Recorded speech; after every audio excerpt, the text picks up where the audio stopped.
Hello everyone. आज की इस वीडियो में हम देखेंगे कि पैरेलल लाइंस और ट्रांसवर्सल लाइन क्या होती है और जो इनके बीच में एंगल्स बनते हैं उनमें क्या रिलेशन होता है। तो सबसे पहले देखते हैं पैरेलल लाइंस क्या होती हैं। तो पैरेलल लाइंस ऐसी स्ट्रेट लाइन है जो आगे जाके कभी भी मीट नहीं करती। मान लीजिए अगर मैं इन लाइंस को और आगे तक फॉर्म कर दूं तो ये आगे जाके मीट नहीं करेंगी, अपनी इसी डायरेक्शन में चलती रहेंगी। इनका जो डिस्टेंस होता है वो थ्रू आउट सेम रहेगा, इक्वी डिस्टेंस होती हैं ये।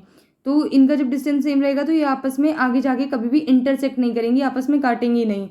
तो इन लाइंस को हम बोलते हैं पैरेलल लाइंस। अगर हम इसे समझें तो अगर आप देखिए, अगर मैं ऐसे एग्जाम्पल दूं और ऐसी दो लाइनें बना दूं तो आप देखेंगे ये आगे जाके कहीं ना कहीं मीट कर जाएंगी। जैसे ये लाइन को अगर मैं आगे बढ़ा दूं और इसको भी, तो ये यहाँ पे कहीं ना कहीं जाके ऐसे इंटरसेक्ट कर देंगी। तो ऐसी लाइन पैरेलल लाइंस नहीं होती है। तो जो लाइन कभी भी इंटरसेक्ट ना करे, आपस में जाके कभी भी मिले ना, आप किसी भी साइड से उनको आगे फॉर्म कर सकते हैं, तो वो लाइन्स हमारी पैरेलल लाइन होती हैं जो आगे जाके मीट नहीं करती। जैसे अगर हम इसको डेली लाइफ के एग्जाम्पल से समझे तो आपने रेलवे ट्रैक देखे होंगे। तो वो रेलवे ट्रैक कुछ इसी तरह के होते हैं जिन पे जो ट्रेन होती है वो चलती हैं, उनमें सेम ही डिस्टेंस होता है थ्रू आउट। वो पैरेलल लाइंस का ही एक एग्जाम्पल है। ऐसे ही अगर आप क्रिकेट स्टंप्स देखेंगे तो वो भी एक पैरेलल लाइन का आपका एग्जाम्पल है। तो ये लाइन हमारी पैरेलल लाइंस होती हैं। अब नेक्स्ट है ट्रांसवर्सल लाइन।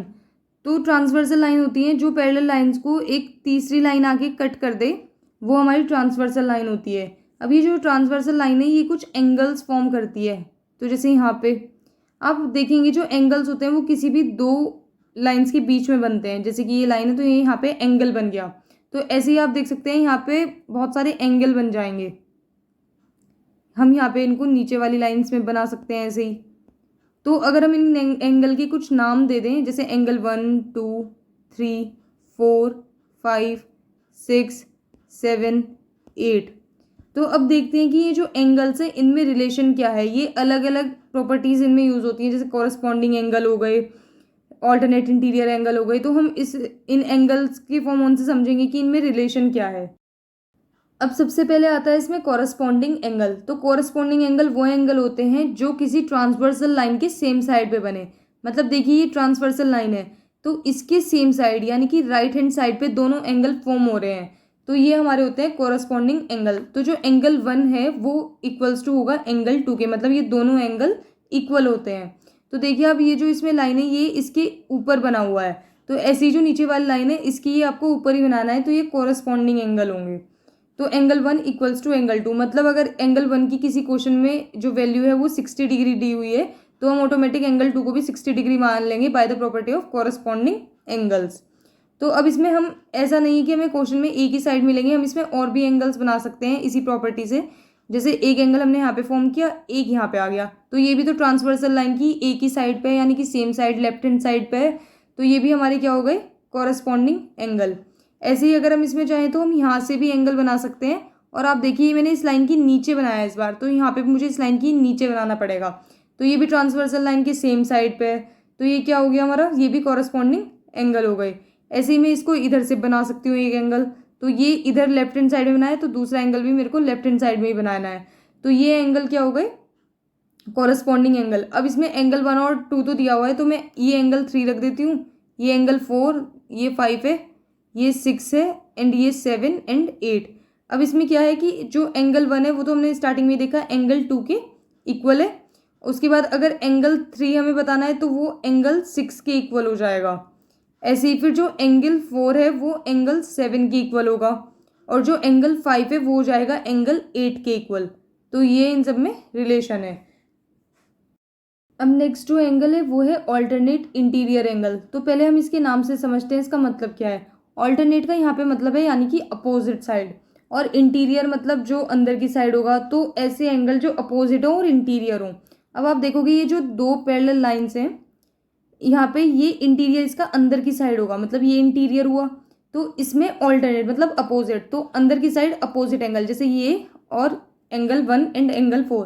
तो ये देख सकते हैं आप अपोजिट है, मतलब जो ये ट्रांसवर्सल लाइन है इसके अपोजिट है। एक एंगल लेफ्ट हैंड साइड पे है और एक राइट हैंड साइड पे, तो अपोजिट हो गए। और इंटीरियर मतलब देखेंगे आप दोनों एंगल पैरेलल लाइंस के बीच में ही है, मतलब इंटीरियर में है। तो ऐसे एंगल्स होते हैं हमारे ऑल्टरनेट इंटीरियर एंगल्स। तो हम यहाँ से ऐसे लिख सकते हैं कि जो एंगल 1 है वो इक्वल्स टू में है एंगल 4 के, मतलब जो एंगल 1 है वो इक्वल्स टू एंगल 4 कौन सी प्रॉपर्टी से, ऑल्टरनेट इंटीरियर एंगल से। ऐसे ही हम इसमें और एंगल बना सकते हैं, क्योंकि हमें इंटीरियर में देना है, तो यहाँ पे ये बनाया और इसके अपोजिट साइड में अंदर की तरफ ही दूसरा एंगल, तो यहाँ पे 1 4 पहले से ही नाम दिए हैं, तो हम इसको एंगल 2 और इसको एंगल 3 रख देंगे। तो ये क्या हो जाएगा हमारे यहाँ से, एंगल 2 इक्वल्स टू एंगल 3। तो ये होते हैं हमारे ऑल्टरनेट इंटीरियर एंगल्स। अभी जैसे हमने ऑल्टरनेट इंटीरियर एंगल्स पढ़े थे, अब ऐसे ही ऑल्टरनेट एक्सटीरियर एंगल है। एक्सटीरियर मतलब इस बार बाहर की साइड है, जैसे ये पैरेलल लाइंस है तो इसमें जो बाहर की साइड होंगे वो हमारे एक्सटीरियर में आ जाएंगे, और ऑल्टरनेट मतलब अपोजिट साइड ही रखने हैं। तो बाहर आप देख सकते हैं एक एंगल ये हो गया, और इसकी अपोजिट साइड मतलब जो ये ट्रांसवर्सल है इसकी अपोजिट साइड एक एंगल हम यहाँ पे फॉर्म कर देंगे, तो ये हो जाएंगे हमारे ऑल्टरनेट एक्सटीरियर एंगल। अब इसमें और एंगल्स भी बन सकते हैं आराम से, जैसे एक एंगल हम यहाँ पे बना देंगे, एक्सटीरियर है और ऑल्टरनेट मतलब ट्रांसवर्सल की नेक्स्ट साइड बनाना है अब हमें, तो ये हो गया हमारे ऑल्टरनेट एक्सटीरियर। अब इस एंगल को नंबर 1 दे देते हैं, एंगल 2, एंगल 3 एंड एंगल 4।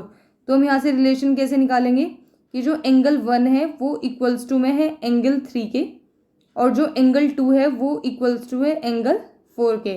मतलब अगर हमें पता है कि एंगल 2 की वैल्यू 30 डिग्री है, तो हम आराम से बता देंगे कि जो एंगल 4 है वो भी 30 डिग्री होगा ऑल्टरनेट एक्सटीरियर एंगल से।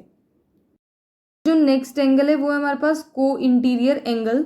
तो को इंटीरियर एंगल में ये जो ट्रांसवर्सल लाइन है इसकी सेम साइड पे और इंटीरियर में, जो हमने पहले पढ़े थे वो ऑल्टरनेट थे मतलब अपोजिट साइड में थे, इसमें क्या है कि सेम साइड पे और इंटीरियर में एक ही तरफ एंगल्स जो फॉर्म होंगे वो हमारे होंगे को इंटीरियर एंगल।